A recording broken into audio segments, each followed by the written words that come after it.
Canelo.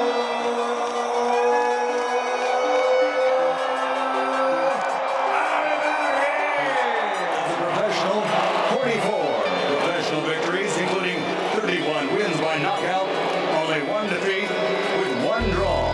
He is the reigning, defending, and undefeated NABA light heavyweight champion, Demonia.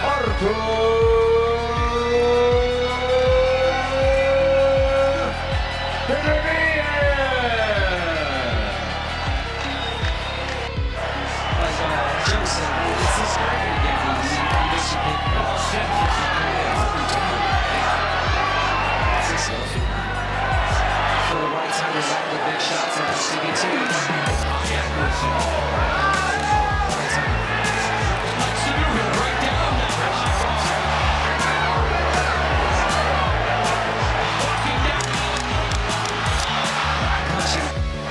Another right hand. He's never been down, amateur or pro. There's a right hand from Beterbiev. And now the exchange on the inside. Big exchange. Oh! Beterbiev on the attack. Shows. The heavy shot, it's a coming shot. Oh! He's heavy-handed, but look at the timing right there, Joe.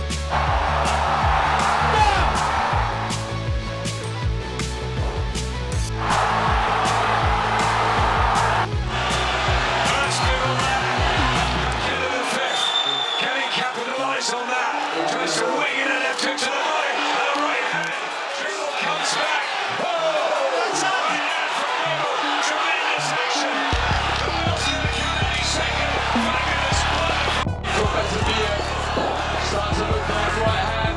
See there, just catching Bill. That left side of the head.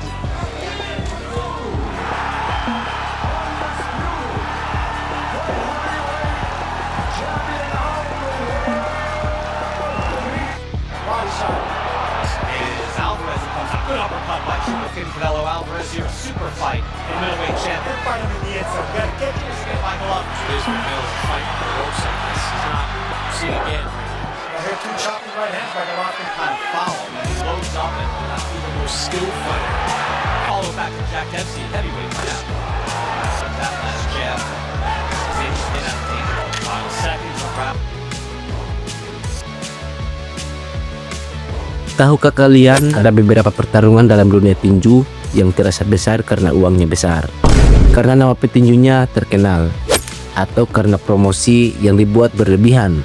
Namun ada juga pertarungan yang justru terasa menakutkan, bahkan sebelum bel pertama berbunyi. Dan menurut saya, kemungkinan pertarungan antara Saul Alvarez melawan Arthur Beterbiev bukan sekedar super fight. Ini adalah jenis pertarungan yang bisa mengubah cara dunia memandang salah satu dari mereka selamanya. Karena kita sedang membicarakan dua petinju yang sama-sama terbiasa menjadi pihak yang mengontrol pertarungan. Dua petinju yang tidak terbiasa ditekan, tidak terbiasa dipaksa bertahan, dan tidak terbiasa dibuat terlihat biasa. Dan justru disitulah pertarungan ini terasa sangat berbahaya. Karena cepat atau lambat, salah satu dari mereka akan dipaksa menghadapi sesuatu yang selama ini jarang mereka rasakan. Rasa tidak nyaman. Kalau kita bicara tentang Canelo hari ini, banyak orang hanya melihat hasil akhirnya. Mereka melihat uang, mereka melihat sabuk, mereka melihat popularitas. Padahal, versi paling berbahaya dari Canelo justru lahir dari malam ketika dia dipermalukan. Dan malam itu terjadi ketika dia menghadapi Floyd Mayweather Jr. Pada saat itu, Canelo masih muda. Dia percaya diri, tidak merasa cukup kuat. Dan banyak orang Meksiko percaya inilah saat lahirnya Raja Baru. Saat yang terjadi di atas ring bukan penobatan, itu pelajaran. Mayweather membuat Canelo terlihat seperti petinju yang belum selesai dibentuk. Dia dibuat frustrasi, pukulannya banyak meleset. Dia kesulitan membaca jarak. Dan untuk pertama kalinya, Canelo menyadari bahwa kekuatan saja tidak cukup untuk menjadi legenda. Dan menurut saya, justru kekalahan itu yang membuat dirinya berubah. Karena setelah malam itu, gaya bertarung Canelo mulai matang. Dia menjadi lebih sabar, lebih tenang, lebih berhitung. Dia mulai memahami sesuatu yang tidak dimiliki banyak petinju.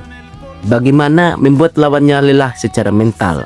Namun perubahan terbesar dalam karir Canelo tidak benar-benar terasa sampai dia menghadapi monster paling ditakuti di divisinya.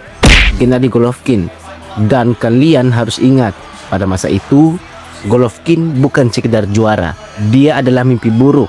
Banyak petinju menghindar, banyak yang tidak mau menyebut namanya, karena orang-orang percaya kalau kalian berdiri di depan Golovkin terlalu lama, cepat atau lambat kalian akan runtuh.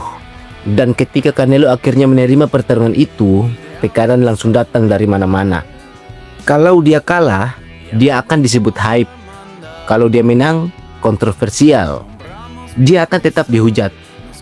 Dan itulah yang terjadi di pertarungan pertama. Dunia tinju terbelah. Sebagian merasa Golovkin menang, sebagian merasa hasil imbang masih masuk akal. Namun satu hal yang tidak bisa dibantah, Canelo bertahan, Canelo tidak lari, dan Canelo tetap berdiri di depan monster itu selama 12 ronde.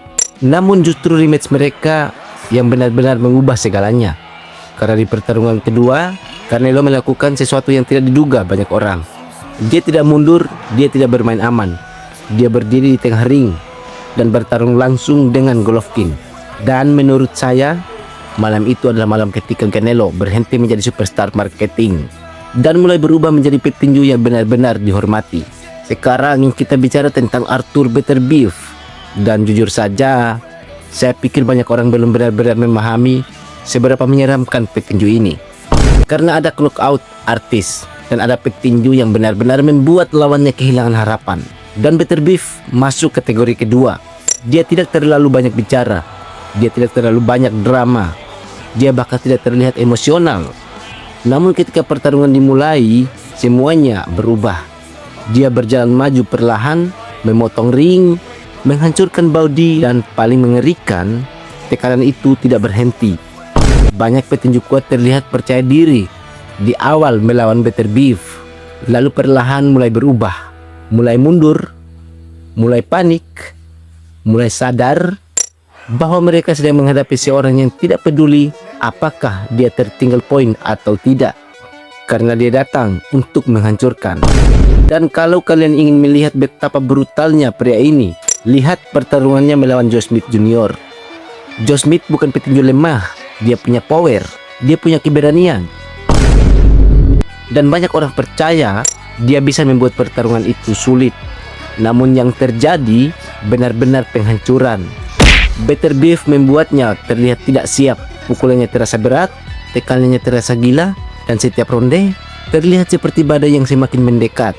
Dan setelah malam itu, orang mulai sadar, mungkin Beterbiev bukan sekedar juara, mungkin dia monster paling berbahaya di divisinya. Namun bahkan monster pun bisa dipaksa menghadapi realita. Dan itu terjadi pada Canelo. Ketika dia menghadapi Dmitry Bivol, pertarungan itu terasa aneh. Karena untuk pertama kalinya dalam waktu yang lama, Canelo terlihat bingung. Bivol terlalu disiplin, terlalu besar, terlalu konsisten. Dan semakin lama pertarungan berjalan, Canelo semakin kehilangan jawaban. Dan menurut saya, kekalahan itu membuka sesuatu. Karena dunia mulai sadar, ukuran tubuh dan tekanan fisik besar benar-benar bisa menjadi masalah untuk Canelo. Sekarang bayangkan, Canelo harus menghadapi tekanan seperti Beterbiev selama 12 ronde. Bukan hanya pukulan keras, tapi tekanan mental, tekanan fisik, tekanan yang terus datang tanpa berhenti. Dan inilah yang membuat pertarungan ini terasa sangat berbahaya. Karena secara teknik, Canelo mungkin lebih lengkap. Dia punya counter, dia punya defense, dia punya pengalaman. Beterbiev bukan petinju yang memberi ruang untuk nyaman. Dan kalau Canelo mulai mundur, tekanan itu akan semakin besar, semakin berat, semakin brutal. Jadi ketika dunia membicarakan kemungkinan Saul Alvarez melawan Arthur Beterbiev, mereka sebenarnya tidak sedang membicarakan pertarungan biasa. Mereka sedang membicarakan kemungkinan salah satu legenda dipaksa menghadapi malam paling menyakitkan dalam karirnya. Karena dalam pertarungan seperti ini, nama besar tidak menjamin keselamatan, reputasi tidak menghentikan tekanan, dan pengalaman tidak selalu cukup untuk bertahan dari monster.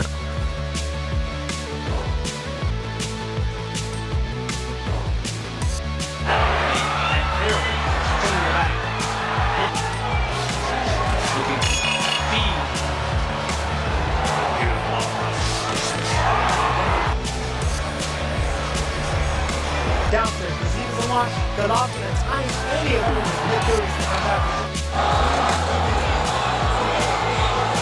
And Eagles set the pace, set the tone, back up some rounds. People want to hurt each other, try to don't do it. Sometimes they find tremendous ways on the top, and sometimes they give in. Fourth knocked